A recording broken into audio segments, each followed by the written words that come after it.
Let's go. Yang pertama adalah panel surya atau solar cell. Pernahkah kamu melihat panel surya? Panel surya merupakan alat yang dapat mengubah sinar matahari menjadi energi listrik.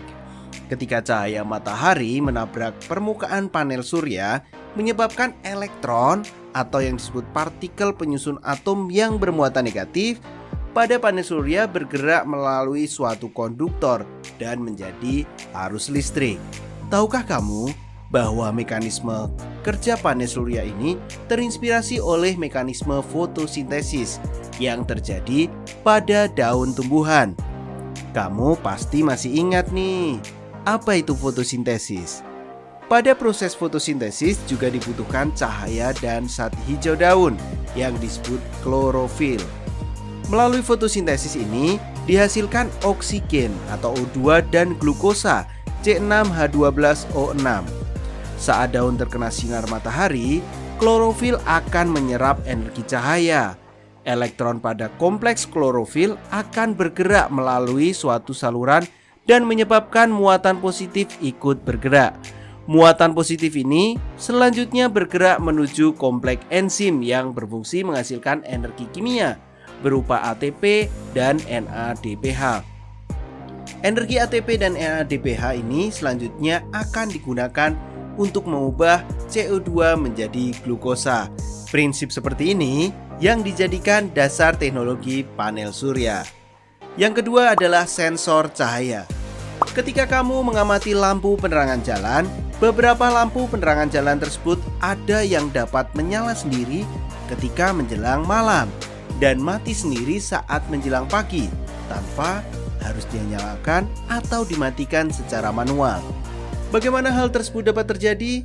Lampu penerangan jalan tersebut mampu menyala dan mati secara otomatis karena dilengkapi dengan sensor cahaya yang disebut dengan fotoresistor atau Light Dependent Resistor LDR, tapi bukan Long Distance Relationship ya, lain. Dan saklar pengatur on dan off. Fotoresistor ini mampu mendeteksi ada dan tidaknya cahaya di lingkungan sekitar. Tahukah kamu bahwa mekanisme pada lampu penerangan tersebut juga terinspirasi oleh mekanisme yang terjadi pada tumbuhan? Kamu tentu tahu tanaman kaktus, bukan? Tanaman kaktus hidup di daerah gurun yang kering.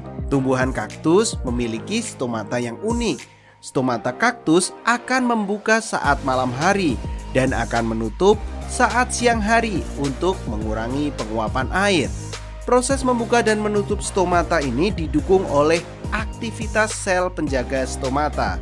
Sel penjaga ini merupakan reseptor cahaya yang sering disebut juga dengan fotoreseptor karena peka terhadap cahaya. Saat siang hari yang terik, fotoreseptor pada sel penjaga akan menangkap cahaya dan menyebabkan air dalam sel penjaga dipompa keluar dengan bantuan ion-ion. Akibatnya sel penjaga akan mengecil dan lubang stomata tertutup.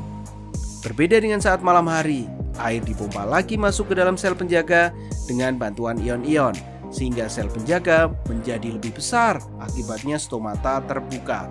Ini adalah inspirasi dari fotoresistor yang dijadikan sensor cahaya. Lanjut, kita akan mengenal lapisan pelindung dan penghilap. Ini juga terinspirasi loh dari tumbuhan. Pernahkah kalian melihat tanaman talas atau daun teratai?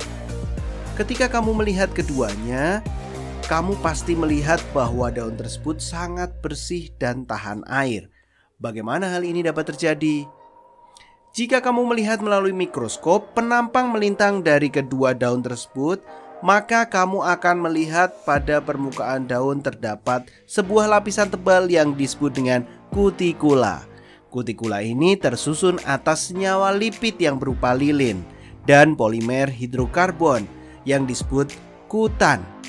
Kedua senyawa ini bersifat hidrofobik atau tidak suka air, sehingga jika air mengenai lapisan ini tidak akan membasahi daun.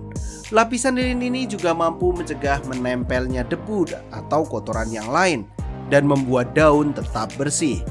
Tahukah kamu bahwa ilmuwan juga telah mengadopsi mekanisme ini dan menerapkannya untuk membuat cat yang tidak mudah kotor? atau lapisan pengkilap, dan lapisan anti air. Misalnya pada semir sepatu, lapisan penggilap pada mobil atau perabot rumah tangga, dan masih banyak contoh yang lainnya. Selanjutnya kita akan mengenal alat pemurnian air. Ketika kita bermain ke danau, waduk atau kolam, kadang kita melihat enceng gondok ada di tempat tersebut. Apakah kamu juga melihat bahwa perairan tersebut jernih? Tentu kita melihat bahwa pada umumnya perairan yang ditumbuhi enceng gondok itu kondisi airnya jernih. Mengapa demikian? Ketika kamu melihat akar enceng gondok, kamu akan melihat akar enceng gondok tersebut berbentuk serabut-serabut yang padat dan rapat. Akar-akar ini mampu menyerap partikel yang terlarut di dalam air, sehingga air menjadi bersih. Bahkan zat-zat yang berbahaya seperti racun pun dapat diserap oleh enceng gondok. Apabila kamu mengamati membran sel akar secara lebih teliti dengan menggunakan mikroskop elektron, maka akan terlihat lubang-lubang atau saluran kecil pada membran sel akar. Saluran ini terbentuk dari protein yang dimiliki lubang dengan ukuran tertentu dan daya ikat tertentu pula. Salah satu saluran bernama aquaporin. Aquaporin ini merupakan saluran protein kanal yang hanya dapat dilewati oleh air, sehingga partikel lain tidak dapat masuk lewat aquaporin. Mekanisme tersebut menginspirasi ilmuwan untuk mengembangkan teknologi penyaringan atau pemurnian air. Dengan teknologi ini, air yang kotor dapat disaring, sehingga air hasil penyaringan benar-benar bersih dan aman untuk dikonsumsi. Selain menginspirasi untuk pengembangan teknologi, struktur organ dan jaringan tumbuhan juga menginspirasi untuk rancangan bangunan.